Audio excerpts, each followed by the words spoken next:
সোনামণিরা, এখন আমরা শিখবো বিভিন্ন সামুদ্রিক প্রাণীর নাম। তাহলে চলো শুরু করি। সোনামণিরা, এটা হলো ফিশ। ফিশকে বাংলাতে বলে মাছ।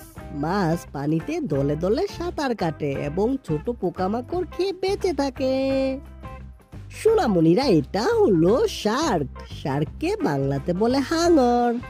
হাঙর ধারালো দাঁত দিয়ে শিকার ধরে এবং খুব দ্রুত গতিতে চলতে পারে। সোনামণিরা, এটা হলো ডলফিন। ডলফিনকে বাংলাতে বলে ডলফিন। ডলফিন শব্দ ব্যবহার করে নিজের বন্ধুদের সাথে কথা বলে ও পথ খুঁজে নেয়। সোনামণিরা, এটা হলো অক্টোপাস। অক্টোপাসকে বাংলাতে বলে অক্টোপাস। অক্টোপাস বিপদে পড়লে কালি ছড়িয়ে শত্রুর কাছ থেকে পালায়। সোনামণিরা, এটা হলো স্টারফিশ। স্টারফিশকে বাংলাতে বলে তারা মাছ। তারা মাছের হাত কেটে গেলে আবার ধীরে ধীরে নতুন হাত গজাতে পারে। সোনামণিরা, এটা হলো সি হর্স। সি হর্সকে বাংলাতে বলে সমুদ্র ঘোড়া। সি হর্স হলো একমাত্র প্রাণী যেখানে পুরুষটি বাচ্চা বহন করে। সোনামণিরা, এটা হলো হুইল। হুইলকে বাংলাতে বলে তিমি মাছ। তিমি মাছ পানির উপরে উঠে বড় শ্বাস নিয়ে আবার গভীরে ডুব দেয়। সোনামণিরা, এটা হলো জেলিফিশ। জেলিফিশকে বাংলাতে বলে জেলিফিশ। জেলিফিশের শরীরে কোনো হাড় নেই, তবু এটি জলের ঢেউতে নরম ভাবে ভেসে চলে। সোনামণিরা, এটা হলো ক্র্যাব। ক্র্যাবকে বাংলাতে বলে কাঁকড়া।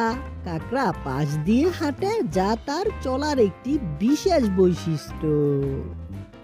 সোনামণিরা, এটা হলো লবস্টার। লবস্টারকে বাংলাতে বলে লবস্টার। লবস্টারের লেজ খুব শক্তিশালী। এটি বিপদে পড়লে জোরে আঘাত করতে পারে।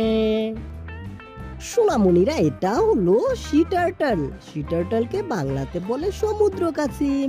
সমুদ্র কাছিম হাজার হাজার কিলোমিটার সাঁতার কেটে ডিম পাড়তে ফিরে আসে জন্মস্থানে। সোনামণিরা, এটা হলো স্কুইড। স্কুইডকে বাংলাতে বলে স্কুইড।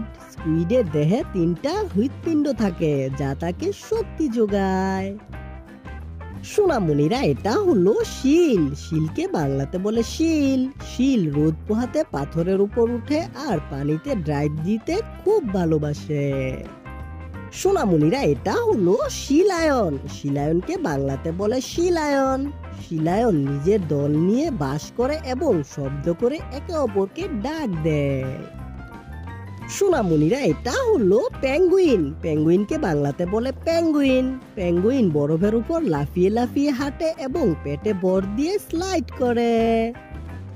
সোনামণিরা, এটা হলো কোরাল। কোরালকে বাংলাতে বলে প্রবাল। প্রবাল একসাথে মিলেই রঙিন সমুদ্র শহর তৈরি করে, যাকে কোরাল রিফ বলা হয়। সোনামণিরা, এটা হলো ইল। ইলকে বাংলাতে বলে ইল মাছ। ইল মাছ বিদ্যুৎ তৈরি করতে পারে এবং কিছু প্রজাতিও আছে যা দিয়ে সে নিজেকে রক্ষা করে। সোনামণিরা, এটা হলো হারমিট ক্র্যাব। হারমিট ক্র্যাবকে বাংলাতে বলে খুলুস বদলানো কাঁকড়া। হারমিট ক্র্যাব নিজের জন্য ফাঁকা খুলুস খুঁজে নেয় এবং বড় হলে নতুন খুলুস বদলে নেয়।